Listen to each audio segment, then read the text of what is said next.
ಕರಾವಳಿ ಜಿಲ್ಲೆಗಳಲ್ಲಿ ಈಗ ವರುಣನ ಆರ್ಭಟ ಜೋರಾಗ್ತಾ ಇದೆ. ಅದು ಕೂಡ ವಿಶ್ವ ಪ್ರಸಿದ್ಧ ಕೊಲ್ಲೂರು ಮೂಕಾಂಬಿಕೆ ದೇವಸ್ಥಾನದ ಸಮೀಪದಲ್ಲಿ ಒಂದು ಗುಡ್ಡ ಕುಸಿತವಾಗಿದೆ.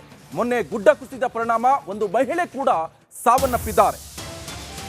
ಕರಾವಳಿ ಜಿಲ್ಲೆಗಳಲ್ಲಿ ವರುಣನ ಆರ್ಭಟ ಜೋರಾಗ್ತಾ ಇದೆ. ಕೊಲ್ಲೂರು ದೇವಸ್ಥಾನ ಸಮೀಪ ಗುಡ್ಡ ಕುಸಿತ ಆಗಿದೆ. ಮೊನ್ನೆ ಗುಡ್ಡ ಕುಸಿದ ಸಂದರ್ಭದಲ್ಲಿ ಮಹಿಳೆ ಸಾವನ್ನಪ್ಪಿದ್ರು. ಅದೇ ಸ್ಥಳದಲ್ಲಿ ಮತ್ತೆ ಜರುಗ್ತಾ ಇದೆ ಗುಡ್ಡ ಕುಸಿತದ ದೃಶ್ಯ ಕೂಡ ನಿಮ್ಮ ರಿಪಬ್ಲಿಕ್ ಕನ್ನಡದಲ್ಲಿ ಮಾತ್ರ ಸೆರೆಯಾಗಿದೆ. ಗುಡ್ಡ ಕುಸಿತ ಸ್ಥಳದಿಂದ ಜನರನ್ನು ಕೂಡ ಈಗಾಗಲೇ ಸ್ಥಳಾಂತರ ಮಾಡಲಾಗ್ತಾ ಇದೆ. ಸ್ಥಳದಿಂದ ನಿಮ್ಮ ರಿಪಬ್ಲಿಕ್ ಕನ್ನಡ ಗ್ರೌಂಡ್ ರಿಪೋರ್ಟ್ ಕೂಡ ಮಾಡ್ತಾ ಇದೆ. ಅಲ್ಲಿರಿ ಏನು ಸಮಸ್ಯೆ ಆಗ್ತಾ ಇದೆ, ಅಲ್ಲಿ ಯಾವ ರೀತಿಯಾಗಿ ಆ ಸಮಸ್ಯೆಯನ್ನ ಜನರು ಎದುರಿಸ್ತಾ ಇದ್ದಾರೆ, ಜನರನ್ನ ಈಗಾಗಲೇ ಅಧಿಕಾರಿಗಳು ಸ್ಥಳಾಂತರ ಮಾಡ್ತಾ ಇದ್ದಾರೆ. ನೋಡಿ ಯಾವ ರೀತಿಯಾಗಿ ಗುಡ್ಡ ಕುಸಿದಿದೆ. ಗುಡ್ಡ ಕುಸಿತದ ಪರಿಣಾಮ ಓರ್ವ ಮಹಿಳೆ ಸಾವನ್ನಪ್ಪಿದ್ದಾರೆ. ಅದೇ ಸ್ಥಳದಿಂದ ನನ್ನ ಕಲೀಗ್ ಕೂಡ ಗ್ರೌಂಡ್ ರಿಪೋರ್ಟ್ ಅನ್ನು ಕೂಡ ನಿಮಗೆ ಇನ್ನೇನು ಕೆಲವೇ ಕ್ಷಣದಲ್ಲಿ ಕೊಡ್ತಾರೆ. ನಿಮಗೆ ಹೆಚ್ಚಿನ ಡೀಟೇಲ್ಸ್ ಅನ್ನ ಕೊಡ್ತಾರೆ ನನ್ನ ಕಲೀಗ್ ರಂಜಿತ್ ಶಿರಿಯಾರ್. ಅದೇ ಸ್ಪಾಟ್ ಇಂದನೇ ನೇರ ಸಂಪರ್ಕದಲ್ಲಿ ಜಾಯ್ನ್ ಆಗಿದ್ದಾರೆ. ರಂಜಿತ್, ಸದ್ಯ ಅಲ್ಲಿನ ಪರಿಸ್ಥಿತಿ ಯಾವ ರೀತಿಯಾಗಿದೆ, ಜನ ಏನ್ ಹೇಳ್ತಿದ್ದಾರೆ, ಜನರನ್ನೀಗ ಎಲ್ಲಿ ಸ್ಥಳಾಂತರ ಮಾಡ್ತಾ ಇದ್ರೆ ಆ ಭಾಗವನ್ನು ನಮಗೆ ತೋರಿಸುವಂತ ಪ್ರಯತ್ನ ಮಾಡಬಹುದಾ ನೀವು? ಖಂಡಿತವಾಗ್ಲೂ ಕೂಡ ನಿಕೇಶ್ ಕೊಠಾರಿ, ಕರಾವಳಿಯಲ್ಲಿ ರಣಭೀಕರ ಮಳೆಯ ಆರ್ಭಟಕ್ಕೆ ಸಂಪೂರ್ಣವಾಗಿ ಜನಜೀವನ ಅಸ್ತವ್ಯಸ್ತವಾಗಿದೆ. ಪ್ರಾಣಹಾನಿಯೂ ಕೂಡ ಸಂಭವಿಸ್ತಾ ಇರೋದು ಆತಂಕದ ವಾತಾವರಣ. ನಿಕೇಶ್ ಕೊಠಾರಿ, ನಾನೀಗ ಕೊಲ್ಲೂರು ಶ್ರೀ ಮೂಕಾಂಬಿಕೆ ದೇವಸ್ಥಾನದ ಕೂಗಳತೆ ದೂರದಲ್ಲಿರುವ ಬಾಳೆಗದ್ದೆಯಲ್ಲಿದ್ದೀನಿ. ಬಾಳೆಗದ್ದೆಯಲ್ಲಿ ಗುಡ್ಡ ಕುಸಿತ ಆಗಿ ಆತಂಕದ ವಾತಾವರಣ ಸೃಷ್ಟಿಯಾಗಿದೆ. ನಿಕೇಶ್ ಕೊಠಾರಿ, ನೋಡ್ಬೋದು ನೀವು, ಇದು ಬಾಳೆಗದ್ದೆಯ ಗುಡ್ಡ ಕುಸಿತದ ದೃಶ್ಯ. ಅಲ್ಲಿ ಮೇಲ್ಗಡೆ ಒಂದು ಮರ ಇದೆ, ಆ ಮರದ ಬೇರುಗಳೆಲ್ಲ ಕಾಣಿಸ್ತಾ ಇದೆ. ಅಂದರೆ ಯಾವುದೇ ಕ್ಷಣದಲ್ಲಾದರೂ ಕೂಡ ಈ ಮಣ್ಣು ಜರಿದರೆ ಆ ಮರ ಸೇರಿದಂತೆ ಮೇಲಿರುವಂಥ ಆ ಗುಡ್ಡ ಎಲ್ಲವೂ ಕೂಡ ಕೆಳಗಡೆ ಬೀಳುವ ಸಾಧ್ಯತೆ ಇದೆ. ಮೊನ್ನೆ ಅಷ್ಟೇ 2 ದಿನದ ಹಿಂದೆ ಇದೇ ಗುಡ್ಡ ಕುಸಿತ ಆಗಿ ಇದೇ ಸ್ಥಳದಲ್ಲಿರುವ ಈ 3 ಮನೆಗಳಿದ್ದಾವೆ. ನಾವೀಗ ಮನೆಯ ಟೆರೇಸ್ನ ಮೇಲೆ ನಿಂತ್ಕೊಂಡು ಲೈವ್ ಮಾಡ್ತಾ ಇದ್ದೀವಿ.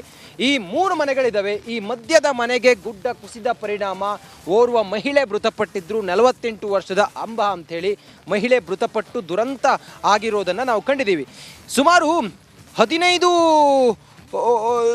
15-20 ದಿನದಿಂದ ಒಂದು ಸೂಕ್ಷ್ಮತೆ ಇಲ್ಲಿನ ಜನರಿಗಿತ್ತು. ಯಾಕಂತ ಹೇಳಿದರೆ ಈ ಗುಡ್ಡದ ಮೇಲಿರುವಂಥ ಮಣ್ಣು ಸಡಿಲ ಆಗಿ ಜಾರ್ತಾ ಇತ್ತು.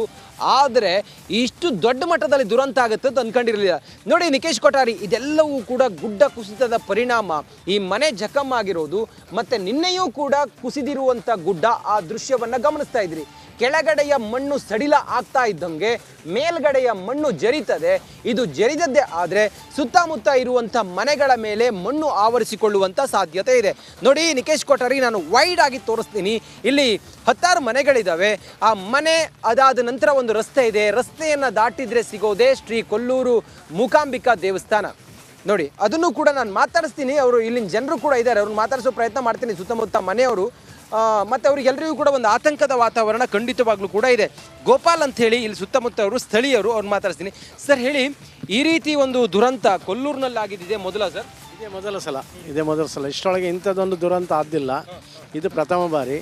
ಆದರೆ ಇಲ್ಲಿ ಈಗ 20 ವರ್ಷದಿಂದ ಈ ಗುಡ್ಡ ಸೈಡೆಲ್ಲ ತೆಗೆದಿದ್ದು.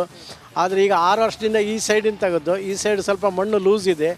ಆದ್ದರಿಂದ ಒಳಗಡೆ ನೀರು ಬಂದು ಮಣ್ಣಿನ ಒಳಗೆ ತೇಮ್ಸ್ ಆದ್ದರಿಂದ ಆ ಸೈಡು ಕುಸಿದಿದೆ ಅಷ್ಟೇ, ಅಂಥದ್ದೇನು ಇದಾಗಿಲ್ಲ. ಇನ್ನೂ ಕೂಡ ಕುಸಿಯೋ ಸಾಧ್ಯತೆ ಇದೆ. ಯಾಕಂತ ಹೇಳಿದರೆ ಮಳೆ ನಿರಂತರವಾಗಿದೆ, ಆ ಮಣ್ಣೆಲ್ಲ ಮೆದುವಾದಂಗೆ ಕಾಣಿಸ್ತಾ ಇದೆ. ಹಾಗಾಗಿ ಇನ್ನೂ ಇದು ಕುಸಿಯೋ ಸಾಧ್ಯತೆ ಇದೆಯಾ? ಕುಸಿತದೆ. ಯಾಕಂದರೆ ಈಗ ಇನ್ನು ಮಳೆ ಶುರು ಅಷ್ಟೇ. ಈಗ 1 ತಿಂಗಳಾಯಿತು, 1 ತಿಂಗಳಿಂದ ಮಳೆ ಬಿಡಲಿಲ್ಲ. ಇನ್ನೂ 2 ತಿಂಗಳ ಮಳೆ ಇದೆ. ಆದ್ದರಿಂದ ಇನ್ನೂ ಕುಸಿಯೋ ಚಾನ್ಸ್ ಇದೆ, ತುಂಬ ಕುಸಿಯೋ ಚಾನ್ಸ್ ಇದೆ. ಇನ್ನು ತಾವು ಪಕ್ಕದ ಮನೆಯವರು, ಇಲ್ಲಿನ ಮನೆಯವ್ರನ್ನೆಲ್ಲ ಖಾಲಿ ಮಾಡಿದ್ದಾರೆ ಸುತ್ತಮುತ್ತ ಇರೋರನ್ನ. ತಾವು ಆ ಕಡೆ ಇದ್ದೀರಿ, ತಮಗೇನಾದರೂ ಭಯ ಇದೆಯಾ? ಇಲ್ಲ, ನಮಗೆ ಅಂಥ ಭಯ ಏನಿಲ್ಲ. ನಾವು ಅಂದರೆ ಸಾಮಾನ್ಯ 30-40 ಮೀಟ್ರಿಂದ ದೂರ ಇದ್ದೇವೆ ಗುಡ್ಡದಿಂದ.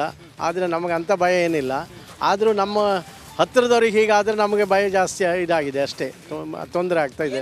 ಆ ದಿನ ಮಹಿಳೆ ಮೃತಪಟ್ಟರಲ್ಲ, ಅವಾಗ ಏನಾಯಿತು? ತಾವು ಏನು ಮಾಡ್ತಿದ್ರಿ? ನಾನು ಮನೇಲಿ ಊಟ ಮಾಡಿ ಸ್ವಲ್ಪ ಹೊತ್ತು ರೆಸ್ಟ್ ಮಾಡ್ತಾ ಇದ್ದೇನೆ. ಸಾಧಾರಣ 3 ಗಂಟೆ 45 ನಿಮಿಷಕ್ಕೆ ಈ ಘಟನೆ ನಡೆದಿದ್ದು. ಅದೇ 2 ನಿಮಿಷದಲ್ಲಿ ನಾನಿಲ್ಲಿ ಓಡಿ ಬಂದೇನೆ. ಓಡಿ ಬಂದಾಗ ಒಂದು ಮಹಿಳೆ ಕೆಲಸದವಳು ಊಟಕ್ಕೋಸ್ಕರ ಬಟ್ಲು ತರಲಿಕ್ಕೆ ಹೋಗಿದ್ದಾಳೆ. ಬರುವಷ್ಟರಲ್ಲಿ ಡೋರ್ ಹತ್ತಿರ ಬರುವಾಗ ಗುಡ್ಡ ಕುಸ್ತಾ ಇತ್ತು. ಆಚೆಗೆ ಹೋಗಲಿಕ್ಕಿಲ್ಲ, ಈಚೆ ಹೋಗ್ಲಿಕ್ಕಿಲ್ಲ. ಡೋರಿಗೆ ಒಂದು ಸೆಕೆಂಡ್ ಆಚೆ ಪಾಸ್ ಆದರೆ ಅವಳು ಪಾಸ್ ಆಗ್ತಾಳೆ. ಏನು ಮಾಡಲಿಕ್ಕಿಲ್ಲ, ಅದೆಲ್ಲ ವಿಧಿ ಆಟ ಅಂತಾರಲ್ಲ ಹಾಗೆ. ನೋಡಿ, ಈ ಕೊಲ್ಲೂರು ಮೂಕಾಂಬಿಕೆಯ ಸಾನ್ನಿಧ್ಯದಲ್ಲಿ ಈ ರೀತಿ ಘಟನೆ ಅಥವಾ ಇಷ್ಟು ಭೀಕರವಾದ ಮಳೆ ತಾವು ಹಿಂದೆ ನೋಡಿದ್ರ? ಹಿಂದೆ ಇದೆ, ಆದರೆ ಈಗ ಒಂದು 10 ವರ್ಷದಿಂದ ಇಷ್ಟು ಮಳೆ ಆದಿಲ್ಲ.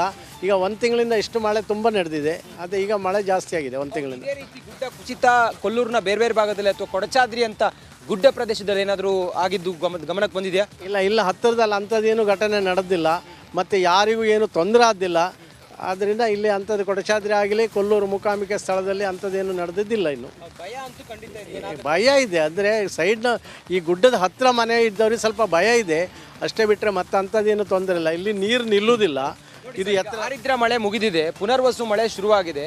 ಆರಿದ್ರ ಮಳೆ ತೀವ್ರ ಹೆಚ್ಚಿತ್ತು, ಈಗ ಪುನರ್ವಸು ಯಾವಾಗಲೂ ಕೂಡ ಆರ್ಭಟಿಸುತ್ತೆ. ಪುಷ್ಯ ಮಳೆ ಕೂಡ ಈಗ ಪುನರ್ವಸು ಮತ್ತೆ ಶುರುವಾಗಿ ಬೆಳಿಗ್ಗೆಯಿಂದ ಮಳೆ ಬರ್ತಾ ಇದೆ. ತುಂಬ ಮಳೆ ಬರ್ತಾ ಇದೆ. ಈಗ ನೋಡಿ, ಇವತ್ತೇ ನೋಡಿ, ಈಗ ನಿನ್ನೆ ಸಂಜೆಯಿಂದ ತುಂಬ ಮಳೆ ಇದೆ. ಆದ್ದರಿಂದ ಇನ್ನು ಎಷ್ಟೊತ್ತಿಗೆ ಏನಾಗುತ್ತೆ ಅಂತ ಹೇಳಲಿಕ್ಕೆ ಬರೋದಿಲ್ಲ. ಆ ನಮೂನಿ ಪರಿಸ್ಥಿತಿಯಲ್ಲಿ ಇದೆ ಇಲ್ಲಿ. ನೋಡಿ ನಿಕೇಶ್ ಕೊಠಾರಿ, ಪುನರ್ವಸು ಮಳೆ ಭೀಕರವಾಗಿ ಆರ್ಭಟಿಸ್ತಾ ಇದೆ. ಇನ್ನೂ ಕೂಡ 15-20 ದಿನ ಇದೇ ರೀತಿ ಕಂಟಿನ್ಯೂ ಆಗಿ ಮಳೆ ಇದೆ ಅಂತ ಹೇಳ್ತಾ ಇದ್ದಾರೆ. ಜಿಲ್ಲಾಡಳಿತವು ಮುಂಜಾಗ್ರತಾ ಕ್ರಮವಾಗಿ ಎಲ್ಲ ಕ್ರಮವನ್ನು ಕೈಗೊಂಡಿದೆ. ಅದ್ರ ಜೊತೆಗೆ ಜನರನ್ನ ಸ್ಥಳಾಂತರ ಮಾಡೋ ಕೆಲಸವೂ ಕೂಡ ನಡೀತಾ ಇದೆ. ಕ್ಷಣಕ್ಕೂ ಕೂಡ ಒಂದು ಆತಂಕದ ವಾತಾವರಣ ಈ ಕೊಲ್ಲೂರು ಸುತ್ತಮುತ್ತ ಮತ್ತೆ ಕರಾವಳಿ ಭಾಗದಲ್ಲಂತೂ ಸೃಷ್ಟಿಯಾಗಿದೆ. Nikesh Kothari, okay, thank you Ranjith ನಿಮ್ಮೆಲ್ಲ ಮಾಹಿತಿಗೆ.